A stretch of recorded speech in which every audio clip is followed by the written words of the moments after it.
Hi there, team. This is Jim. Today, I want to go over a training that we're going to focus on going through the different types of leads and how we categorize them. And then also, after we understand the different types of leads and their specific categories, exactly how to follow up with them. So, I just want to first start out by knowing the goals and procedures on what exactly you're doing when you're on the phone. So, we kind of lump it into three overarching goals for every single call. So one is always your goal is to set the appointment. So first and foremost, most important thing is to try to just set the appointment. If you can do it, go ahead. If not, always default to your second, which is going to be your goal of asking for a referral.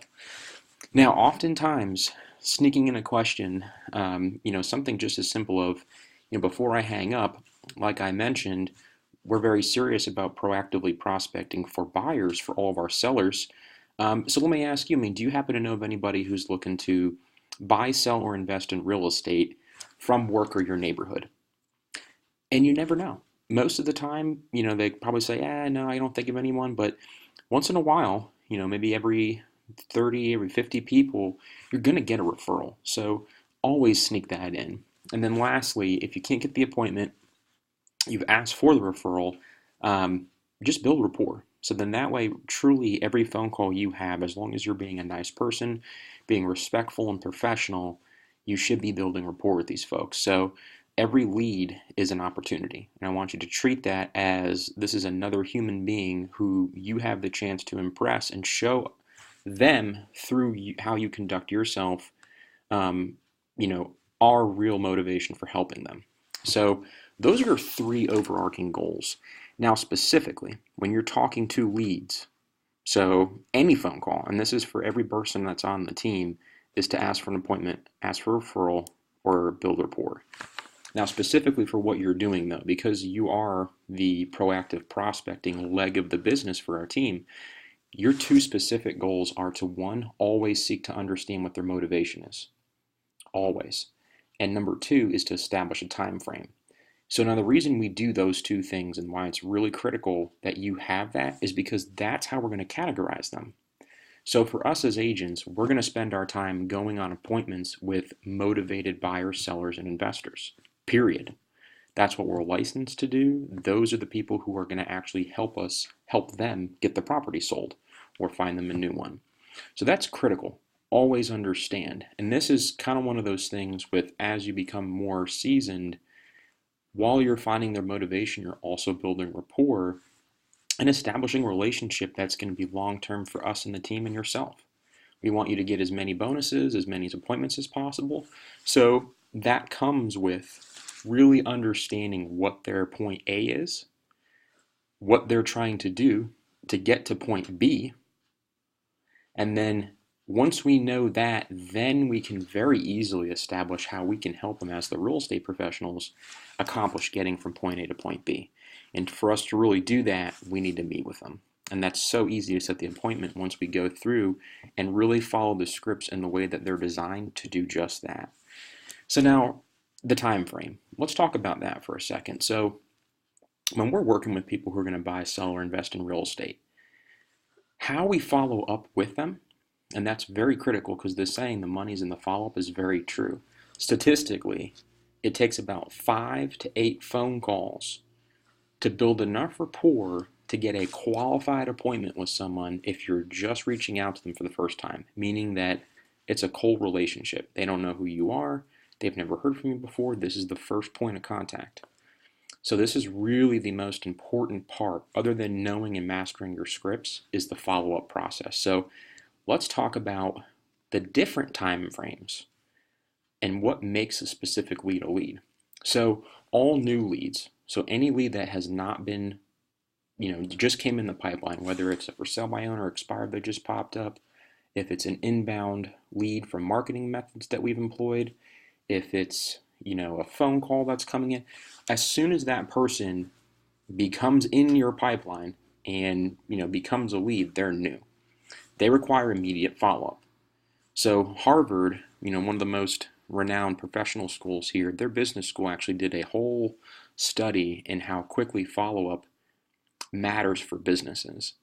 and more importantly for sales organizations. So really for real estate, that's extremely correlated to our industry. So what that study basically said is businesses who follow up with someone who just makes an inquiry or a contact with them in less than 5 minutes, so 5 minutes or less, they have a more than 400% chance better opportunity to reach that person than outside that 5 minute window. And after an hour, it drops significantly. So do yourself a favor so you don't create more follow up for you. Call every new lead immediately. And in fact, the team standard is less than 5 minutes for every team member. So whether you're an agent, an admin, or a call coordinator, however facet that you play into the team, everyone who does lead generation is responsible for 5 minutes or less. That is our ultimate goal. So once they're a new lead, that's really going to be your shortest amount of people in your pipeline because you're going to get them out of the funnel as soon as possible. So now when we do that, let's talk about what a qualified lead is. So a qualified lead is someone you've spoken to, but still don't have a time frame. Or they have not been reached as a new lead. Meaning, let's say that you do call in a lead. Let's say it's a for sale by owner. They come in your pipeline. You call them within 5 minutes, right? And they're busy at work and they hang up. Okay. You reach them. You've notified that that person is in fact who you wanted to talk to, but they were just caught up. You need to call back. That's a qualified lead. And the reason being is because we don't know what their motivation is yet or their time frame. So we can't correctly classify them in our main categories, which are hot, nurture, and watch. These hot, nurture, watch ones, this is your pipeline. These are the people you've established that they do have a motivation and you know their time frame. So anybody else that isn't there goes and qualify. Now we also have a new category that's qualified dash action needed. And with that one, what that is, that's going to be actually for newer call coordinators or any lead generation specialist that just started working with an agent and is not quite ready to handle certain parts of the follow-up process yet. And that's very similar. So basically what you're saying is, hey, I need help in having follow-up with this person, whether it's, they wanted an email about more information or they're asking me questions I'm not qualified to answer because I'm not licensed. Whatever it might be, you need help. That's what qualify action needed is for. It's for an agent or another team member to step in and help you. But essentially, qualify leads, you just don't know if they're motivated or their time frame yet. Until you know that, do not classify them in hot, nurture, or watch. So now let's talk about that because this is really your pipeline. Think of this as your funnel. Watch is going to be your furthest out people. Nurture is going to be kind of in the middle, up and coming. And then your hot leads are definitely going to be the ones you're going to be most inclined to set the appointment with because they're super ready to buy, sell, or invest with us. So we want to get in front of these people. Now, oops, sorry. So what we're going to do then is let's talk about what that pipeline looks like. So you're talking to someone, they're motivated, they would meet with us. If what we say makes sense, they're willing to work with us, but they're just not ready to make this move yet. They're 6 months to 2 years away. That's fine. They're going to be classified as a watch lead. That's what this time frame is. It's more than 6 months, but not more than 2 years. I mean, that's really going to be, if someone's more than 2 years, we're just going to simply archive them, stick them in the archive category, because it's just not worth our follow-up at this point. The pipeline is just too far out for it to make sense to spend time with them as of now. We'll put them on a little bit longer, once a quarter phone call, drip campaign. So watch leads. These are people who are more than 6 months, but less than 2 years. Nurture leads, these are people coming down that funnel. So now picture it's starting to get a little bit more narrow. These people are between 3 and 6 months. These are great leads, mostly because they're motivated. They're almost ready to make a very serious decision, but they probably haven't been reached with an agent quite yet. They're usually the ones that aren't committed, and these are great people to set appointments with. And then your hot leads, these are definitely motivated people. They need to do this in 90 days or less, whether it's buying, selling, or investing. Definitely want to set an appointment with these people. So now real quick on archive. What is archive? An archive lead is someone who's going to buy, sell, invest in the future who's beyond 2 years, or they haven't been able to be reached as a qualified lead, or does have valid contact information but does not want to be contacted right now. Meaning their phone number is good, their email is bad, but they just don't want to be contacted. That's fine. You have valid contact information. There's no need to delete that lead. So just store them.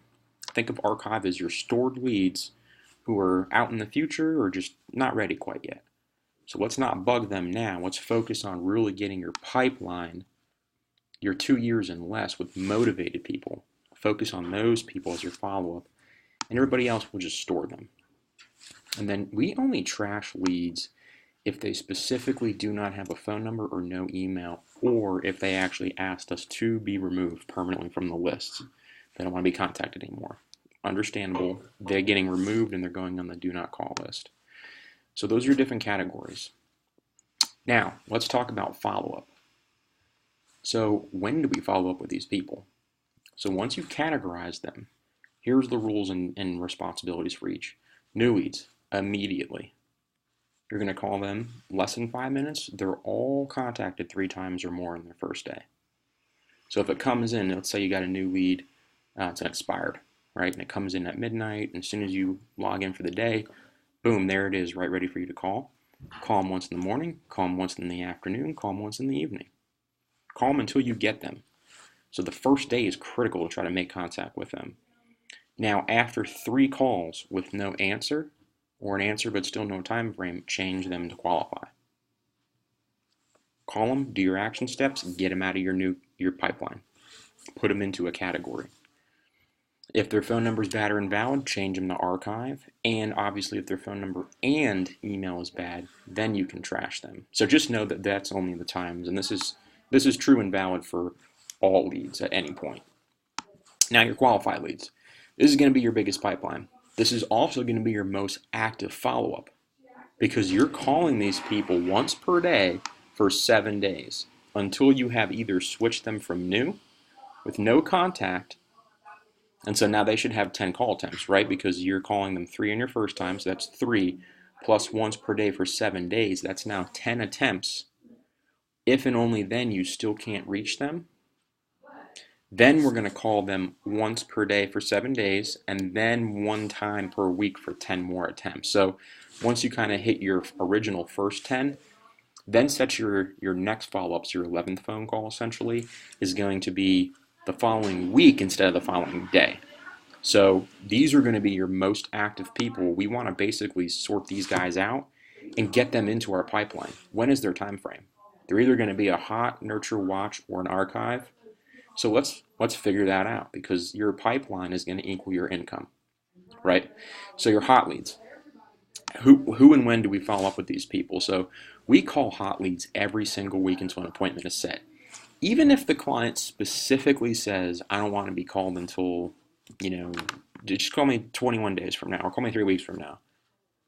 I understand that, and we're going to relay that we understand they're not trying to be contacted, but they also have to understand too, from a professional standpoint, we work very hard on behalf of all of our clients. So that's going to come across in our follow-up process. This is not to bug people, it's to professionally make sure we don't lose them, right? Because we don't want them to get into, a contract or a relationship with a weaker agent at a weak moment, right? So all hot leads need to be called at least every 7 days until an appointment is set. Now, these are your 90 days or less people, so at most you're calling them, 12 times, between 4 and 12 times until you should get the appointment. So you should have a great relationship by this time if they're a hot appointment. Now, nurture leads and watch leads. This is going to be kind of your bulk of people coming in your pipeline, probably for the first time, because they might be thinking about it, they might be a year away, a couple months, whatever the case is. Nurture leads are always called every 3 weeks. So 21 days until an appointment is set. And obviously, same thing. Phone number's bad or their phone number and email's bad. Either archive them or trash them. And then your watch leads. These guys are once a month until an appointment is set. So now you can kind of see the difference in how much they're being followed up with. All of your long-term leads, your watch leads, 2 years between 6 months and 2 years they're getting called once a month.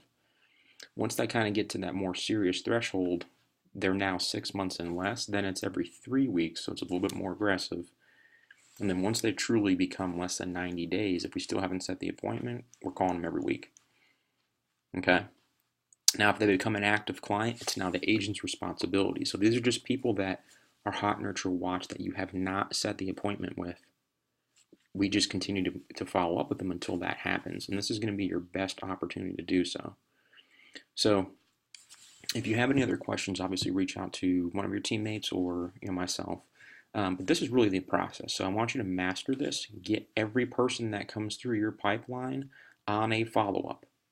And watch the other videos on how to do that and get that set up, because we want to make sure that you're taking advantage of having 5 to 7, callbacks to get those people who usually get dropped through the cracks with most other agents because they don't either have time or systems or resources set up to do correct follow-up process. And that's one of the advantages of doing this full time. So anyway, just note that, and have a great day and happy lead generation.